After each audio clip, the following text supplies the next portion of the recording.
میرے بھائی حضرت صالح علیہ السلام کی قوم، حضرت صالح نے تبلیغ شروع کی تو کہنے لگے پہلے معجزہ دکھاؤ جی۔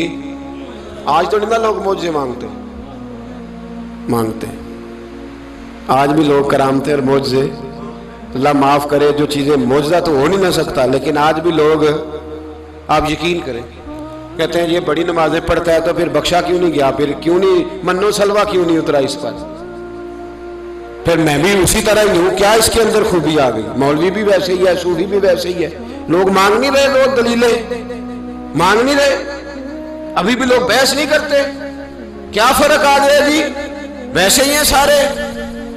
اللہ تعالیٰ سے ڈرنا چاہیے، ہمیں سامنے والے کی طرف دیکھ کر صحیح ہونے کا حکم نہیں ہے، ہمیں اپنی اصلاح کا حکم ہے، اپنی طرف دیکھ کے اپنے آپ کو ٹھیک کرنے کا۔ الزام لگا کے گزر جانا، اس کا کوئی مطلب، سنو اور یاد رکھو۔ حضرت صالح علیہ السلام سے کہنے لگے پہلے معجزہ دکھائیں، تو حضرت صالح علیہ السلام نے فرمایا اونٹ کہاں سے پیدا ہوتے ہیں؟ کہا اونٹنی کے بطن سے۔ فرمایا آؤ میں تمہیں پہاڑ کے اندر سے اونٹنی پیدا کر کے دکھاتا ہوں۔ کہاں سے؟ پہاڑ کے اندر سے۔ حضرت نوح ساتھ لے کے گئے تو پہاڑ کے اندر سے اونٹنی نکلی، اور اونٹنی بھی گابن تھی، اس کے پیٹ میں بچہ، اور اونٹنی اتنا دودھ دیتی تھی کہ ساری بستی دودھ پی جاتی تھی، پھر بھی دودھ بچ جایا کرتا تھا۔ لیکن حضرت نوح علیہ السلام نے فرمایا اب تم نے دیکھ تو لیا یہ اسے، یہ جتنا دودھ دے گی روٹی بھی اتنی کھائے گی، ایک دن تم سارے پانی پیو گے، ایک دن یہ سارا پانی پیا کرے گی، ایک دن تم سارے باقی جانوروں کو گھاس کھلاؤ گے، ایک دن یہ اونٹنی، اور اونٹنی کا نام کیا؟ ناقۃ اللہ، اللہ کی اونٹنی۔ کس کی اونٹنی؟ نام کیا ہے؟ اللہ کی، یہ اللہ کی اونٹنی ہے۔ تو حضرت نوح علیہ السلام کی اونٹنی، فرمایا اس کی بے ادبی نہ کرنا۔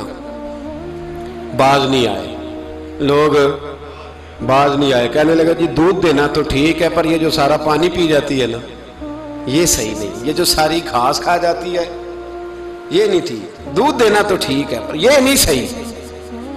آپ نے فرمایا اسے کچھ نہ کہنا، اللہ کی اونٹنی ہے۔ میں کہا کرتا ہوں ان لوگوں نے ناقۃ اللہ کی بے ادبی کی، حضرت نوح علیہ السلام کی اونٹنی کی ٹانگیں کاٹ دی، صالح علیہ السلام کی۔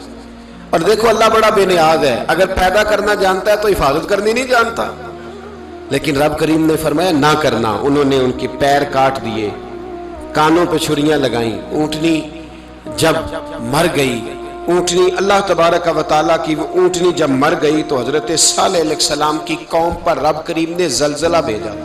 اذا زلزلت الارض زلزالہا، جب زلزلے آئیں گے اور جب ان کا زلزلہ آنا زلزلہ آتا ہے نا، کیا کرتی ہے قوم؟ لا الہ الا اللہ، لا الہ الا اللہ، کلمے جاری ہو جاتے۔ بلکہ ایک دفعہ ایسا بھی ہوا کہ مسجدوں میں اعلان ہونے لگے زلزلہ آ رہا ہے، جو فجر کے لیے نہیں اٹھے زلزلے کے لیے وہ بھی اٹھ گئے، جن کا دعویٰ ہے نا میری سویرے آنکھ نہیں کھلتی، ان کی لگی نہیں کتنے گھنٹے، بعد میں بھی نہیں لگی، ٹی وی پہ اعلان ہوتے رہے کوئی نہیں آ رہا سو جاؤ چپ کر کے، لیکن آنکھ لگی۔ موت سے تو ڈرتا ہے، اللہ سے ڈرتا ہی نہیں، موت کا خوف ہے رب کا نہیں۔ زلزلہ آیا، ساری قوم تباہ ہو گئی۔ بتاؤ اگر ناقۃ اللہ کی گستاخی ہو تو اللہ ناراض ہو جاتا ہے، اور اگر اولیاء اللہ کی ہو، اگر اولیاء اللہ کی ہو تو رب ناراض نہیں ہوتا؟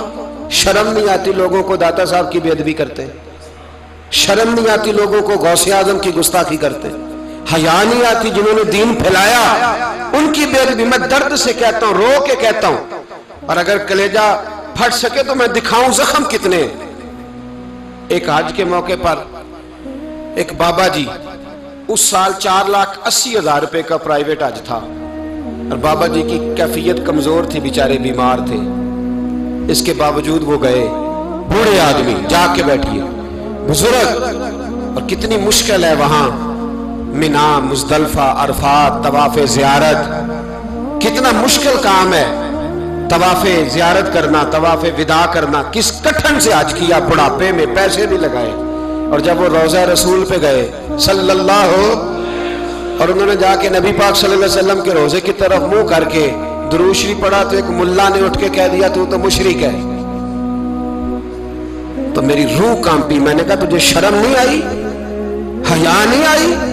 اس کی عمر دیکھ، کس بڑھاپے میں کہاں سے چلا، کہاں آیا۔ یہ مشرک ہوتا تو کسی مندر میں جاتا، یہ مشرک ہوتا تو کسی گرجے میں جاتا، یہ مشرک نہیں، یہ مومن ہے، اور یہ وہ والا مومن ہے جس کے سینے میں دل جب دھڑکتا ہے تو خالی دھڑکتا نہیں، ساتھ وہ محمد عربی پہ درود و سلام بھی پڑھتا ہے۔ شرم نہیں آتی لوگوں کو؟ اتنی بڑی گستاخی کرتے ہیں۔ جو روضہ رسول پہ آیا مشرک ہے۔ میں نے تو ایک مولوی کو صاف صاف کہا تھا، میں نے کہا اگر میں مشرک ہوں تو نکالو، مشرک کا داخلہ تو یہاں ویسے ہی منع ہے۔ شرم نہیں آتی؟ اپنی زبان کا ایک پاس کرو کچھ۔ اتنا ظلم، اتنی بڑی فرقہ واریت امت میں، اتنا امت کو تقسیم کرتے ہو، تمہیں شرم نہیں آتی؟ جہاں سے اتحاد کا پیغام دینا چاہیے وہاں سے تم لوگوں کو فرقے کا پیغام دیتے ہو، ایک مقصود فرقے کی تبلیغ کرتے ہو۔ خدا را تو میں کہہ رہا ہوں، ناقت اللہ کی بے ادبی پہ عذاب آتا ہے، تو اولیاء اللہ کی بے ادبی پہ نہیں آتا۔ داتا صاحب ساری زندگی تبلیغ کرتے رہے، ایک آدمی نے اٹھ کے کہہ دیا جناب وہ تو شرک کا اڈا ہے، تو رب کریم ناراض نہیں ہوتا ان باتوں سے؟ ہمیں خیال کرنا چاہیے، اللہ سے ڈرنا چاہیے۔ ان چیزوں سے عذاب آتا ہے اور آ رہا ہے، اللہ تعالی ہمیں محفوظ فرمائے، اللہ ہمیں